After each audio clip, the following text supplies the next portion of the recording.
Halo, kembali lagi bersama aku Joshua. Di video kali ini kita akan melanjutkan video yang sebelumnya, yaitu pembahasan pesta bebek. Jadi pada video sebelumnya kan kita udah membahas tentang ide soal dan solusi soalnya. Nah, jadi pada video kali ini kita akan melanjutkan untuk implementasinya secara langsung di C++ ya. Jadi kalau misalnya kalian pengen tahu, kalian bisa cek dulu video sebelumnya ya, yang part 1. Dan juga kalau kalian mau baca soalnya ada link di deskripsi di bawah ya. Oke, soalnya ada di sini, pesta bebek. Jadi kita akan langsung implementasi saja. Pertama-tama, seperti biasa, ini kita menggunakan include dan using namespace, dan harus di dalam main, jangan lupa return 0.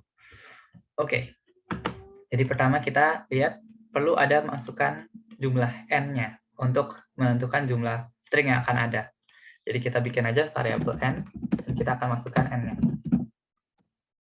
Oke, berikutnya kita kan akan ada beberapa string kan, dan jumlah stringnya sebanyak n. Jadi kita akan harus for loop ya. Kita akan for loop dari 0 sampai n. Kita akan for loop sebanyak n kali ini. Oke, dari 0 sampai n-1, ya kan? Nah, berikutnya kita kan perlu masukin inputnya kan, inputnya string. Jadi kita bikin dulu string input. String input, terus kita akan cin inputnya. Oke, nah berikutnya kita seperti yang sudah dijelaskan pada video sebelumnya, kan kita perlu perbandingkan dengan string-string sebelumnya ya kan. Jadi kita perlu ngebuat sebuah array, dan kali ini aku akan pakai vektor ya. Vektor of string. Vektor of string kita namain P. Kenapa vektor? Karena untuk vektor kita lebih gampang untuk mengiterasikannya. Nanti akan dilihat di sini. Nah, jadi kalau mau mengiterasikan vektor, kita bisa menggunakan for string s dalam v gitu ya. Ini petik 2. Nah, ini itu maksudnya apa? Ini itu kita bisa mengiterasikan semua yang ada di dalam vektor. Jadi ini basically kayak mirip kayak kalau misalnya kalian implementasi kayak gini. For integer I, j dari 0 sampai s.size, terus kalian misalkan s sama dengan v of j gitu ya. Jadi kita bisa langsung dapat kayak stringnya untuk semua stringnya. Jadi kayak langsung pakai, kita bisa langsung pakai aja ya. Ingat yang kita perlu cari itu, kita perlu hitung berapa banyak string dalam vektor yang secara abjad kurang dari input. Jadi kita akan menggunakan integer count untuk nyimpen berapa banyak ya, berapa banyak yang lebih kecil. Jadi kita mau yang lebih kecil berarti s kurang dari input. Nah, ini kan string dibandingkan dengan string. Nah, ini dalam C++-nya udah ada ya, udah ada cara perhitungannya untuk ini ya. Jadi kita nggak perlu khawatir tentang ini.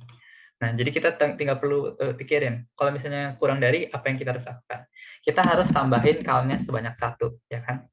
Supaya kita nanti dapat di akhir count-nya itu sejumlah berapa banyak yang di dalam V yang kurang dari input. Nah, berarti sekarang kita bisa cout count plus 1.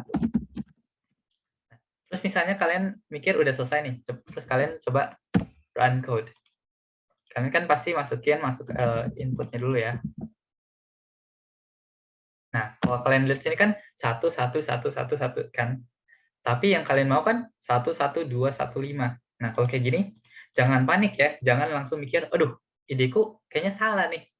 Bisa aja implementasi kalian yang salah. Ya, jadi kalian harus baca teliti-teliti dulu.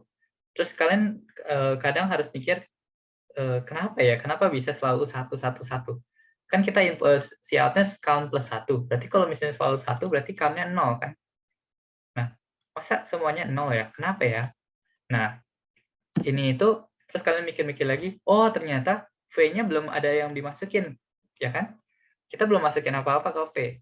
Nah, seperti yang aku bahas di sebelumnya, kita harus masukin V setelah kita udah count gini, kita harus masukin V inputnya ke dalam V dong. supaya nanti bisa dipakai di indeks-indeks berikutnya ya. Kita bisa pakai untuk membandingkan di indeks-indeks berikutnya. Jadi kita bisa langsung v.pushback input, baru kita run code-nya. Oke, kita copy masukannya lagi. Nah, baru kita lihat 1, 1, 2, 1, 5. Nah, baru nih sama ya, 1, 1, 2, 1, 5. Kalau kalian udah benar sampelnya, terus kalian udah yakin, baru kalian bisa submit. Submit code ini, Pesta Bebek.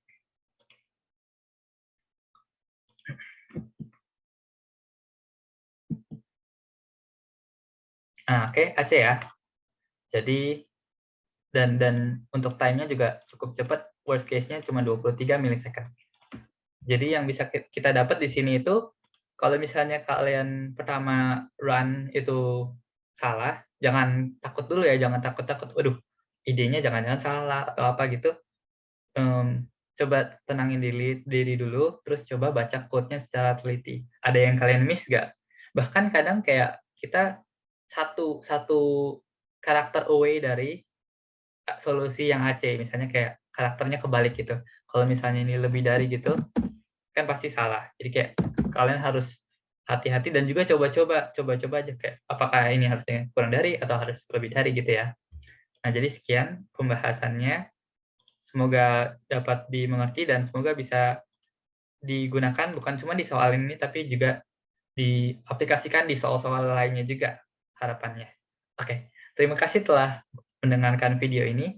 Semoga bisa bermanfaat dan jangan lupa untuk like, share, dan juga subscribe di Koko Kodar ya. Oke, terima kasih. Sekian.